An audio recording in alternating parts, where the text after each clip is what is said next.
الحمد لله نحمده ونستعينه ونستغفره ونؤمن به ونتوكل عليه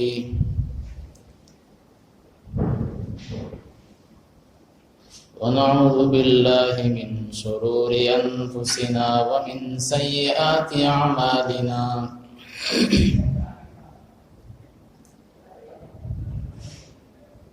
من يهده الله فلا مضل له ومن يضلله فلا هادي له وأشهد أن لا إله إلا الله وحده لا شريك له وأشهد أن سيدنا وسندنا ونبينا ومولانا محمدا عبده ورسوله. قال الله تعالى في كلامه المجيد والفرقان الحميد: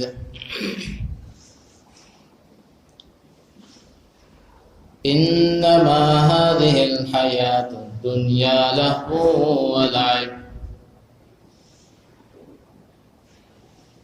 وإن الدار الآخرة لهي الحيوان.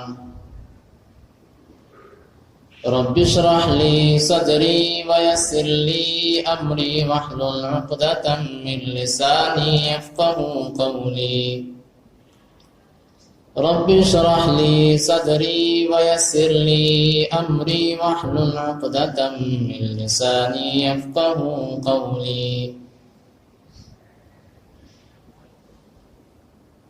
صدق اللہ العظیم. بزرگان محترم،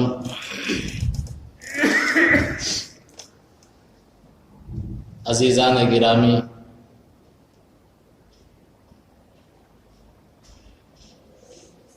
خطبہ مسنونہ میں قرآن کریم کی ایک آیت تلاوت فرمائی جس کا ترجمہ یہ ہے کہ یہ دنیاوی زندگی ایک کھیل اور تماشا ہے. پھر آگے اللہ تعالیٰ کہہ رہے ہیں وَإِنَّ الدَّارَ الْآخِرَةَ، اصل جو زندگی ہے وہ آخرت کی زندگی ہے. یہ کہنے کے بعد پھر اللہ تعالیٰ نے ایک نظریہ پیش کیا. پھر فرمایا لو کانوا یعلمون، کاش کہ تم اس بات کو سمجھ جاتے کہ دنیا کی زندگی ایک کھیل تماشا ہے اور اصل جو زندگی ہے وہ آخرت کی زندگی ہے.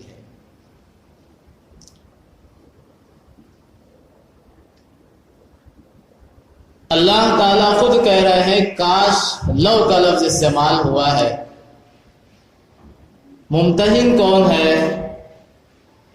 ہمارا ممتحن رب العالمین ہے. بچے جب امتحان دیتے ہیں ان کا پڑھانے والا اگر یہ کہتا ہے کہ بچوں آپ کا جو پیپر ہے وہ بہت مشکل ہے، وہ آسان بھی رہے گا تو بھی مشکل لگے گا. کیوں؟ اس پیپر کو بنانے والا جانتا ہے کہ اس میں کیا کیا لکھا ہے اور کتنا آسان ہے اور کتنا مشکل ہے. اللہ تعالیٰ یہ کہہ رہے ہیں لو کانوا یعلمون. جب لو کا لفظ عربی زبان میں استعمال ہوتا ہے تو اس کا مطلب ہے کہ ایک بڑی چیز اللہ تعالیٰ ہمیں سمجھا رہا ہے کہ دنیا کی جو زندگی ہے وہ ایک کھیل تماشا ہے، لیکن اس دنیا میں رہتے ہوئے عمل کر کے زندگی گزارنا ایک مشکل کام ہے.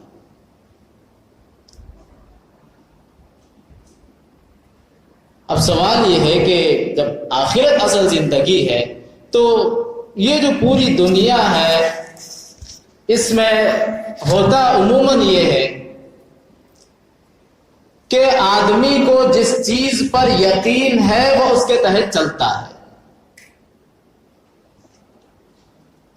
دنیا کا کوئی آدمی ایسا نہیں ہے جو یہ نہ کہتا ہو کہ مجھے مرنا نہیں ہے. ہر آدمی کو اس بات پہ یقین ہے. دنیا کا کوئی ایسا آدمی نہیں ہے کہ جو یہ نہ کہتا ہو کہ مجھے اللہ تعالیٰ کے سامنے مجھے حساب دینا ہے. ہر آدمی کہتا ہے کہ مجھے مرنا ہے اور رب العالمین کی بارگاہ میں کھڑے ہو کر مجھے حساب دینا ہے. اب سوال یہ ہے کہ جب اتنا یقین ہے اور پختہ عزم ہے، ارادہ ہے کہ ہمیں مرنا ہے، لیکن ہم اس اصل زندگی کی فکر کیوں نہیں کر رہے ہیں؟ مثال کے طور پر جیسے ایک گاڑی ہے، آپ کو معلوم ہو گیا کہ اس کی جو قیمت ہے اصل 70,000 کی گاڑی کل کے دن 20,000 ہونے والی ہے. آپ کیا کریں گے؟ اس 20,000 کی گاڑی کو خریدنے کے لیے جتنا محنت کر سکتے ہیں محنت کریں گے کہ میں پہلے 20-25 میں ان گاڑیوں کو خرید لوں تاکہ جب اگلا بیچوں تو اس کا ریٹ دگنا ہو جائے گا.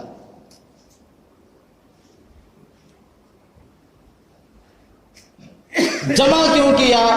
آپ کو یقین ہے کہ اس کی قیمت بڑھنی ہے، یقین ہمارے اندر ہے. ہم نے کیا کیا؟ اس پہ محنت کیا. اور اصل جو زندگی ہے وہ ہمیں آخرت کی فکر کرنی ہے. اس کی فکر یقین ہوتے ہوئے بھی ہمارے اندر کیوں نہیں آ رہی ہے؟ اس کی بہت سی وجوہات ہیں. ایک پہلی وجہ یہ ہے کہ دنیا کی جو محبت ہے وہ ہم پہ غالب آ رہی ہے. پہلی وجہ دنیا کی جو محبت ہے وہ غالب آ رہی ہے. اللہ تعالیٰ فرماتے ہیں کہ یہ دنیا بڑی رنگیلی دنیا ہے، بڑی پرکشش ہے. ایک آدمی جب دیکھتا ہے تو اس کا من بھر جاتا ہے. کہتا ہے زُيِّنَ لِلنَّاسِ حُبُّ الشَّهَوَاتِ مِنَ النِّسَاءِ وَالْبَنِينَ والقناطير المقنطرة من الذهب والفضة والخيل المسومة والأنعام والحرث. کہتا ہے ذَلِكَ مَتَاعُ الدُّنْيَا. کہتا ہے میں نے دنیا کو 5 چیزوں سے میں نے سجا کے رکھ دیا. مرغوب چیزیں، عورتیں، کہتا پھر روپیہ پیسہ، پھر نشان زدہ گھوڑے، چوپائے. اب یہ جو پوری 5 چیزیں ہیں، ان 5 چیزوں میں ہر ایک آدمی کوئی 5 میں ملوث ہے، کوئی 2 میں ملوث ہے، کوئی 4 میں ملوث ہے. یہ 5 چیزوں میں کوئی نہ کوئی چیز ہمارے اندر موجود ہے. اب سوال یہ ہے کہ جب اللہ تعالیٰ نے اتنا کلرفل اور اتنی رنگیلی جب دنیا بنایا ہے تو نہ ہی بناتا، نہ ہمارا امتحان ہوتا. بنایا کیوں ہے؟ اللہ تعالیٰ نے بڑا پیارا جواب فرمایا لِيَبْلُوَكُمْ أَيُّكُمْ أَحْسَنُ عَمَلًا. تمہیں یہ دیکھنا ہے کہ کون اچھا عمل کر کے آتا ہے. ہماری جو یہ پیدائش ہے یہ دوسری پیدائش. ہماری اصل کون سی ہے؟ عالم ارواح کی ہے. یہ ہماری دوسری. کیوں؟ لِيَبْلُوَكُمْ أَيُّكُمْ أَحْسَنُ عَمَلًا. 40 نمبر والا بچہ بھی پاس ہوتا ہے، 60 نمبر والا بچہ بھی پاس ہوتا ہے، لیکن اعزاز کس کو ملتا ہے؟ جو سب سے اعلیٰ نمبر پہ پاس ہوتا ہے. پاس دونوں ہوئے ہیں، لیکن اعزاز جو ایوارڈ ملتا ہے آپ اس دنیا میں سب لوگ وہاں معلوم ہوگا کہ اعزاز کس کو اللہ دے گا. آخرت ہمارا اصل مقصد ہے اور جو دنیا ہے وہ ہماری ضرورت ہے. دنیا کیا ہے؟ ہماری ضرورت. بڑی پیاری مثال دی. ایک آدمی نے ایک بہت خوبصورت بڑی کشتی بنایا، بڑی کشتی بنایا، اس میں رہائش کے، آرام کے ساری چیزیں اس میں لگا دیا. اتنی بڑی جب کشتی بنانے کے بعد اس کے لیے کیا چیز ضروری ہے؟ پانی ضروری ہے. کشتی بنایا خوبصورت، پانی نہیں ہے، کشتی بیکار ہے. کشتی بیکار ہے، کوئی کام کی نہیں. اگر کشتی کے لیے پانی ہے تو وہ کشتی اس میں چلے گی. پانی جتنا اس کے لیے کارآمد ہے وہ اتنا ہی خطرناک ہے۔ منزل تک کون پہنچاتا ہے کشتی کو؟ وہ پانی جو ہوتا ہے اس کی لہر جب آتی ہے وہ جاتی ہے منزل تک کشتی، لیکن اگر اس کشتی میں تھوڑا سا بھی اگر سوراخ پڑ گیا تو نیچے سے پانی آنا شروع ہو جائے گا، نتیجہ یہ نکلے گا کہ کشتی ڈوب جائے گی۔ پانی ضرورت کشتی کے لیے ہے، اگر وہی پانی سوراخ کے ذریعے اندر آنا شروع ہو گیا تو پھر وہ کشتی ڈوبنے کے لیے تیار ہے۔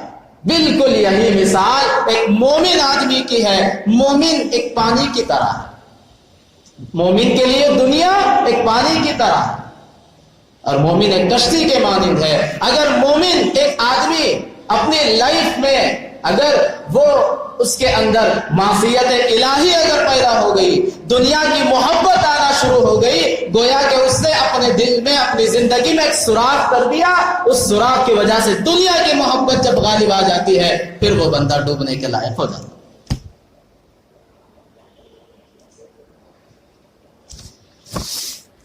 یہ کیسے معلوم ہو کہ ہمارے اندر دنیا آ رہی ہے؟ یہ بھی ایک بڑا سوال ہے۔ ہمیں پتہ کیسے لگے کہ ہمارے اندر دنیا بس رہی ہے؟ آپ سنتے رہتے ہیں پھر بھی بتا دیتے ہیں۔ 3 چیزیں اگر ہماری زندگی میں ہو رہی ہیں تو آپ سمجھ لیں کہ ہمارے اندر دنیا بس چکی ہے اور آ رہی ہے۔ ہم سے اگر فرائض چھوٹ رہے ہیں، بہت سارے فرائض ہے، اگر اس کی تفصیل کروں تو وقت درکار نہیں ہے۔ فرائض اگر ہماری زندگی سے ختم ہو رہے ہیں اور ہم چھوڑ رہے ہیں، حیرت ہوتی ہے اس بات پہ، کیا ایک مسلمان نہیں جانتا کہ نماز فرض ہے؟ جتنا جمعہ کے اندر مجمع ہوتا ہے آپ بقیہ نمازوں کے اندر دیکھ لیں گا۔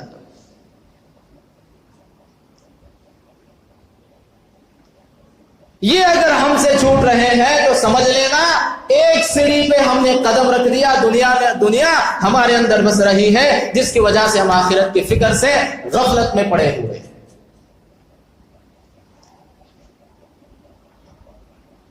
قرآن کریم کی ایک بڑی دردناک آیت ہے، فرمایا وَيْلٌ لِّلْمُصَلِّينَ الَّذِينَ هُمْ عَنْ صَلَاتِهِمْ سَاهُونَ، فرمایا بربادی ہے ان مصلیوں کے لیے جو اپنے نمازوں میں کمی کوتاہی کرتے ہیں اور سستی برتتے ہیں۔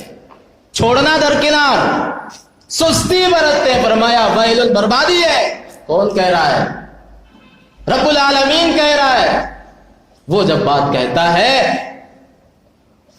تو بہت زبردست بات کہتا ہے، ہمیں باخبر ہونا چاہیے اس بات سے کہ اللہ تعالیٰ ہمیں اپنے احکام سے متنبہ کر رہا ہے۔ دیکھو کہ دنیا میں رہتے ہو تو بقدر ضرورت استعمال کرو۔ کیا انجام ہوگا اس وقت؟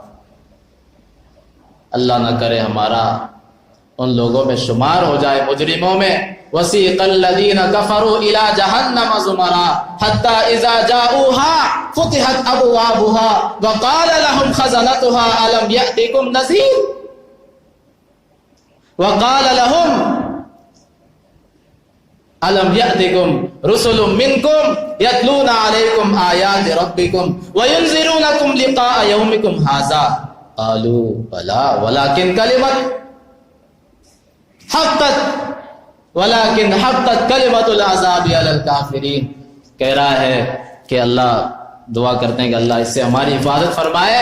اللہ تعالیٰ کہہ رہا ہے کہ کیا ہوگا اس وقت جب فرشتے ان مجرموں کو کھینچ کر لائیں گے قیدی کی طرح جہنم کے پاس، ان کے لیے دروازے کھول دیے جائیں گے، پھر اس کا داروغہ پوچھے گا، جو ذمہ دار فرشتہ ہے وہ پوچھے گا الم یاتکم رسول منکم، کیا تمہارے پاس کوئی رسول نہیں آیا تھا بتانے والا کہ احکام الہی کیا ہے اور سنت رسول کیا ہے؟ کوئی نہیں آیا تھا۔ کیا تم کو اس بات سے نہیں ڈرایا گیا کہ آخرت ہے اور اللہ کا عذاب پر حق ہے؟ کہیں گے کہ اللہ آیا تھا، قالوا بلا، کہیں گے رب العالمین کیوں نے ضرور آیا تھا، لیکن ہم نے کیا کیا؟ اس پہ عمل نہیں کیا. رسول آتے گئے بتاتے گئے احکام الہی کیا ہے، لیکن ہم نے دونوں کانوں میں اپنی انگلیاں رکھ لی تھی، کان دھرے نہیں. ایک دوسری جگہ اللہ کہتا ہے ربنا ابصرنا فسمعنا نعمل صالحا فرجعنا نعمل صالحا انا موقنون. جب بندہ یہاں سے جائے گا، وہاں جب دیکھے گا آخرت کے عذاب کو، تو اللہ دنیا میں مجھے معلوم نہیں تھا، میں نے دیکھ لیا تیرا عذاب کیا ہے، یہ جہنم کیا ہے، یہ سزائیں کیا ہے. اللہ ایک موقع دے دے، فرجعنا، میں جاؤں دنیا میں نعمل صالحا، میں نیک عمل، میں اب فرائض نہیں چھوڑتا. ایک موقع دے دے. انا موقنون، اللہ مجھے اب پکا یقین ہو گیا. اللہ کہتا ہے موقع ایک بار ملتا ہے. لوگوں اس بات سے باخبر ہو جاؤ، ہوشیار ہو جائیں کہ فرائض ہم سے نہ چھوٹنے پائیں.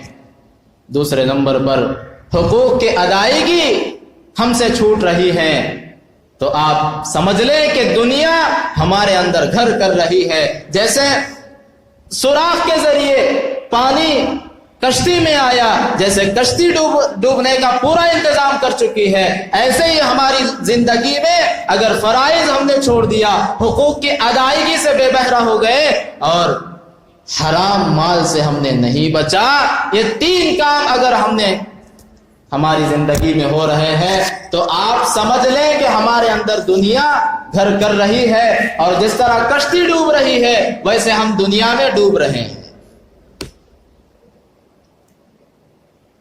ایک پہلی وجہ یہ تھی کہ ہمارے اندر دنیا کی محبت غالب آ رہی ہے. دوسری وجہ، ہم نے دنیا کی زندگی کو آخرت پہ ترجیح دے دیا. آخرت کی زندگی ہم نے دوسرے نمبر پہ رکھا، اور ہم نے کیا کیا، دنیا کی زندگی کو پہلے نمبر پہ رکھا. کہتا ہے بل تؤثرون الحیات الدنیا والآخرۃ خیر وابقیٰ. تم تو دنیاوی زندگی کو ترجیح دیتے ہو، اصل جو زندگی ہے وہ دار آخرت. آپ دیکھیں ایک بڑا طبقہ یہ طے کر لیا ہے کہ ایک وقت آئے گا جب ہم 60 سال 70 سال کے ہو جائیں گے، تب ہم تسبیح پکڑ کے کسی نہ کسی کونے میں بیٹھ جائیں گے، بچے 20 سال 30 سال اللہ اللہ کر کے اللہ کے پاس چلے جائیں گے.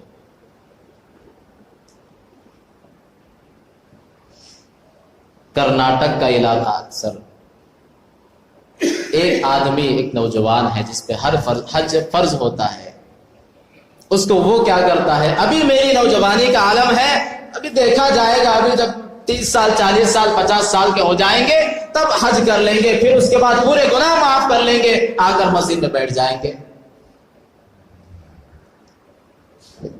موت کی گارنٹی کون لے کر آیا؟ کہتا ہے بِأَيِّ وَمَا تَدْرِي نَفْسٌ بِأَيِّ أَرْضٍ تَمُوتُ. اللہ کہتا ہے کوئی آدمی نہیں جانتا کہ کب مرے گا، کس زمین پہ مرے گا. کیوں تاخیر کر رہے ہیں؟ جس چیز کو اللہ نے آپ پہ فرض کیا ہے اس میں تاخیر کیوں؟ کون جانتا ہے؟ کوئی نہیں جانتا موت کے بارے میں. یہ جان بوجھ کر کے اللہ تعالیٰ نے بندے کو نہیں بتلایا کہ وہ کب مرے گا. اگر بتاتا تو پھر شرارت ہی شرارت ہوتی. اگر ہم کو معلوم ہو جاتا کہ ہم 60 سال میں ہماری موت پکی ہے، ہم کیا کرتے؟ 59 سال شرارتوں میں گزارتے، اور آخر کا جو بچا ہے اللہ میری معاف فرما دے، میری زندگی ختم، پوری زندگی معاف اور نیک بن گئے. یہ ہم شرارت کرتے جان بوجھ کر کے. اللہ تعالیٰ نے ہمیں نہیں بتلایا کہ کب مرے گا. لِيَبْلُوَكُمْ أَيُّكُمْ أَحْسَنُ عَمَلًا. اگر بتا دیتا تو پھر امتحان کیا ہوتا؟ اگر پرچہ آؤٹ ہو جائے امتحان کس بات کا؟ تو یہ دوسری وجہ ہے کہ ہم نے دنیا کی زندگی کو آخرت پہ ترجیح دیا. آپ کو معلوم ہے کہ جب ایک بچہ پیدا ہوتا ہے، چھوٹا سا بچہ پیدا ہوتا ہے، تو اس کے ایک کان میں اذان دی جاتی ہے اور دوسرے کان میں کیا کرتے ہیں؟ اقامت دی جاتی ہے. کیوں دی جاتی ہے؟ پہلے دن اللہ تعالیٰ نے اس کے بچے کے کان میں یہ بتلا دیا تیری اذان بھی ہو گئی اور تیری اقامت بھی ہو گئی، صرف تیری جماعت کھڑنا باقی ہے، وہ جب آئے گا تو صرف تیری جماعت ہوگی، اذان اور اقامت نہیں ہوگی۔ آپ نے دیکھا ہے جنازے میں اذان دیتے ہیں، اقامت دیتے ہیں، پہلے دن اللہ نے بتا دیا ہوشیار رہنا، دنیا میں جا رہا ہے۔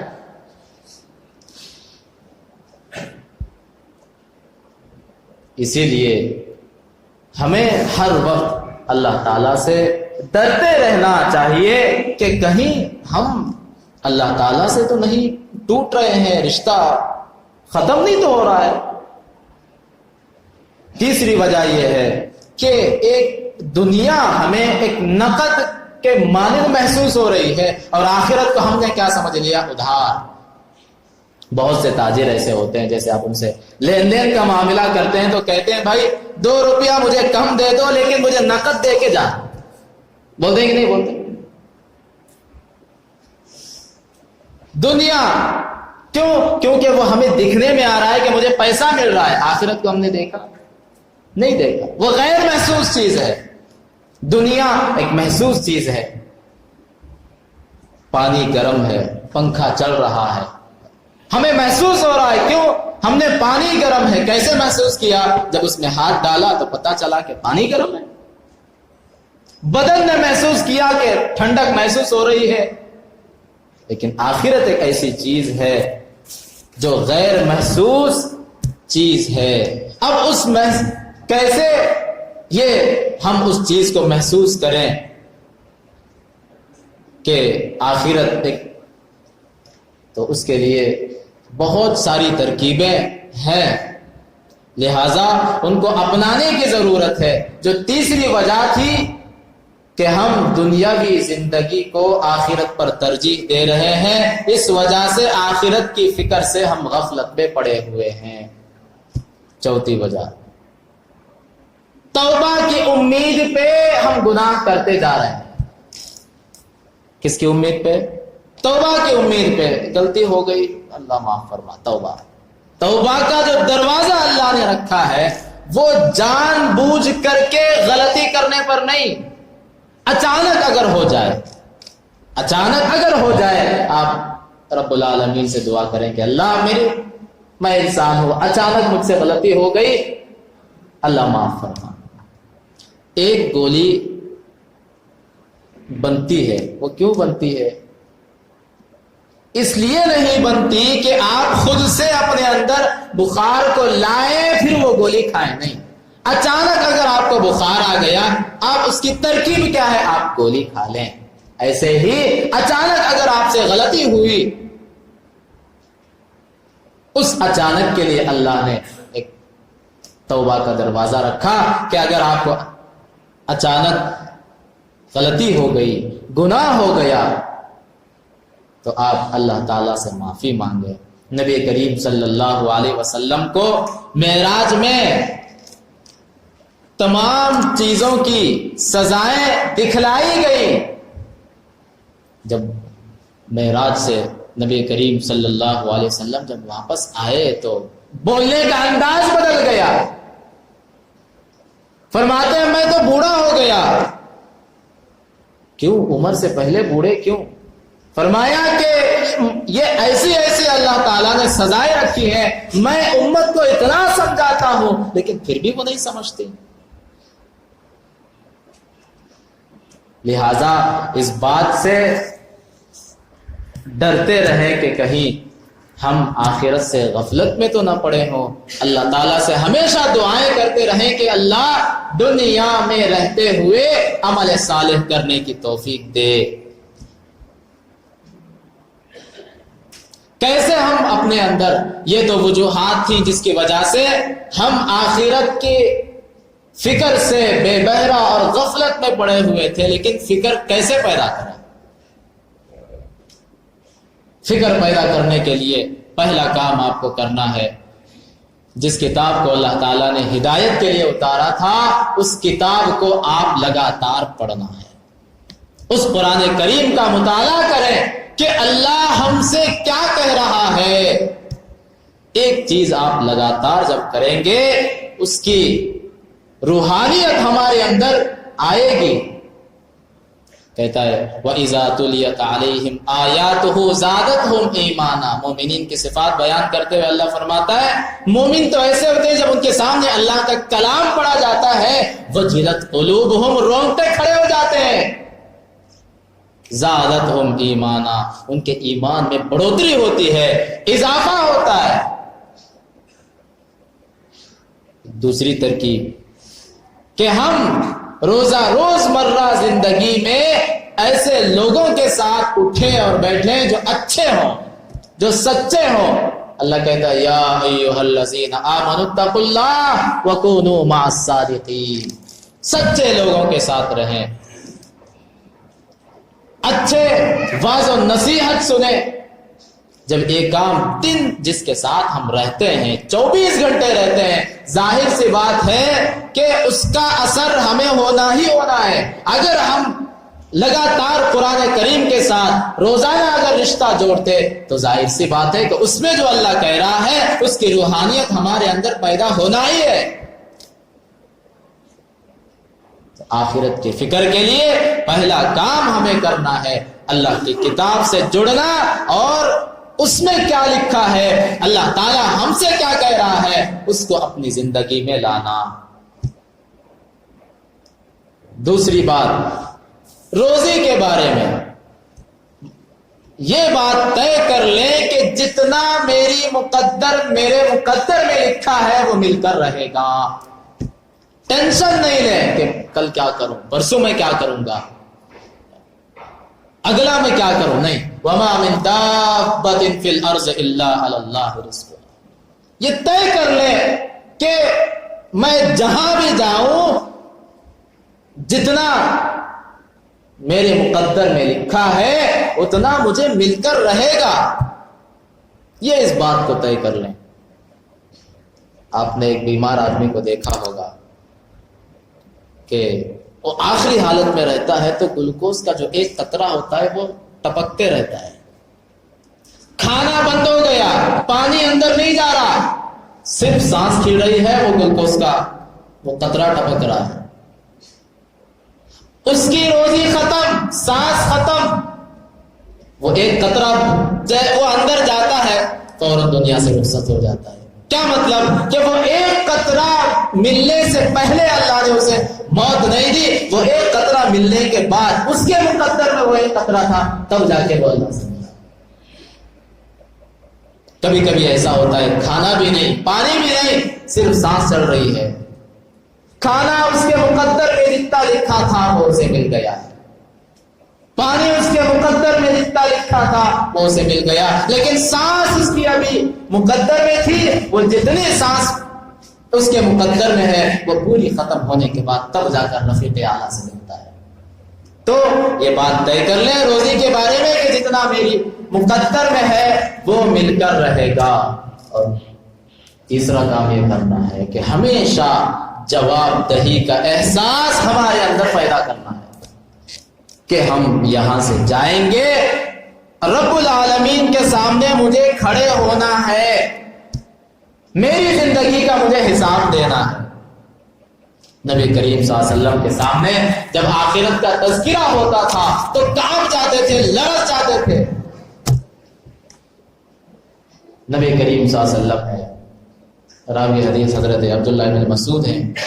نبی کریم صلی اللہ علیہ وسلم نے حضرت عبداللہ بن مسعود رضی اللہ تعالیٰ عنہ سے کہا کہ عبداللہ بن مسعود میں قرآن سننا چاہتا ہوں, تھوڑا سا تلاوت کر کے بتا دیں.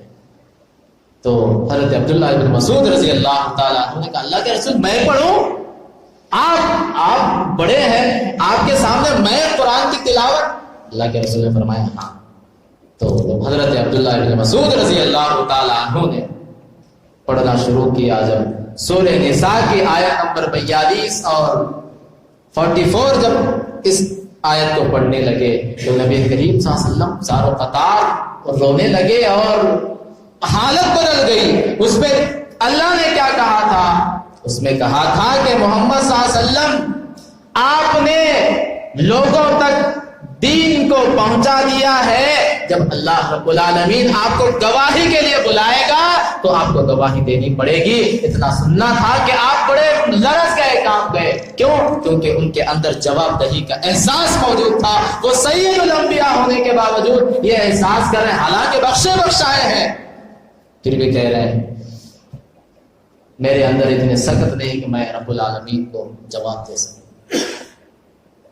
تو لہذا ہم اس بات کی کوشش کریں کہ یہ تمام باتیں مد نظر رکھتے ہوئے ہم آخرت کی فکر کریں, دنیا کو استعمال کریں بقدر ضرورت. جتنی ضرورت ہے اتنا استعمال کریں. یہ باتیں آپ حضرات کے سامنے رکھنی تھی. اللہ تعالیٰ مجھے بھی عمل کی توفیق عطا فرمائے اور آپ تمام حضرات کو عمل کی توفیق عطا فرمائے. آمین. وآخر دعوانا الحمدللہ رب العالمین.